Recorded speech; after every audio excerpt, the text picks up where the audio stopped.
You're watching DIYNate. If you enjoy this video, please consider subscribing. Don't forget to tell me about your project in the comments.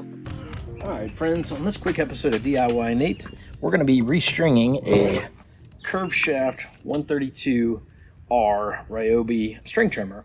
And I haven't done one of these in a long time, years since I've had one, but I picked up some off of clearance, and this one's in rough shape right now, so I'm going to try and get access to the string I've got. And I know this string is roughly about the same dimension. We're going to use the .080 string for it. And I've already pulled the head off, but we're going to get an equal measurement on both sides, so I'm going to try and confirm that I've got about the same on both of these. We're going to take a look here. I think I got a little too much on one side versus the other. So I'm going to have to, we're just going to take a fence post here. Use that as our way to gauge how much string I've got. Easy peasy right there. All right, take my scissors, cut in between. There we go.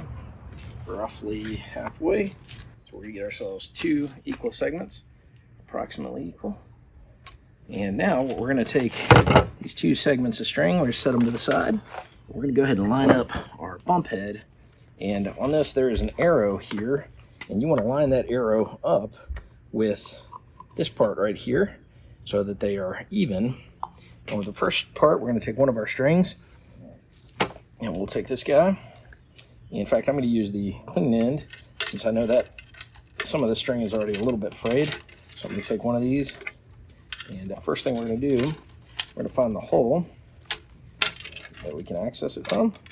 Curvy line here, so we're going to just go right through the hole.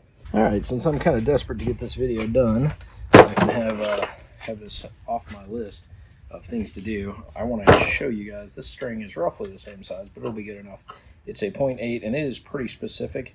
You can tell by the size of the string holes in here that it does need that specific connection there. So we're just going to line that arrow up with the other arrow, then we're going to feed this one through, and what we'll see is that string pops out. So as that happens, we're just going to take that string, and we're going to push it in right here into this little spot there.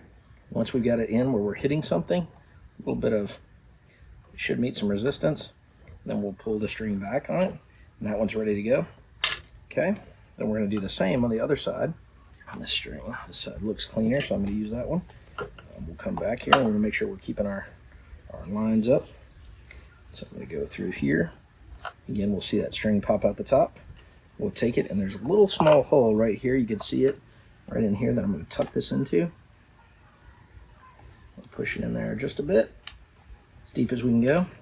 We'll hold it in position while we pull that string back to lock him in place. We don't want to pull too hard. Okay, so we're good there. Next, we're going to go ahead and get our knob, our bump knob. Take that, we're going to tighten it on clockwise without letting the base move here. So we're tightening on our bump knob, and in just a second here we should be able to really tighten them down. There we go, starting to get there. We'll make sure we're as good as we can get, and I might even tighten it a little bit with some pliers here just to make sure he's not going anywhere. I'm gonna go ahead and tighten that guy on, and now we should be able to wind. And after that, the winding is just gonna rotate everybody back into position. As you can see, he's spooling, he's winding, and we're going to be good here. And once we get to the very bitter end here, you'll see I'm going to be short on one side and long on the other, which I'm just going to cut the end off a little bit more. I guess I was going the wrong way there. And then yeah, we got a little bit of line here, a little bit on this side. We'll probably just let the weed eater do the work when it needs to, just trim that excess off. And so that's how you do your R132 string trimmer. Make sure 0.8, pretty critical in this one. Other string trimmers are a little more forgiving. This one seems to really need that size. So we're gonna go ahead and wrap that one up. We're good to go. Thanks for watching DIYNate. Have a great day.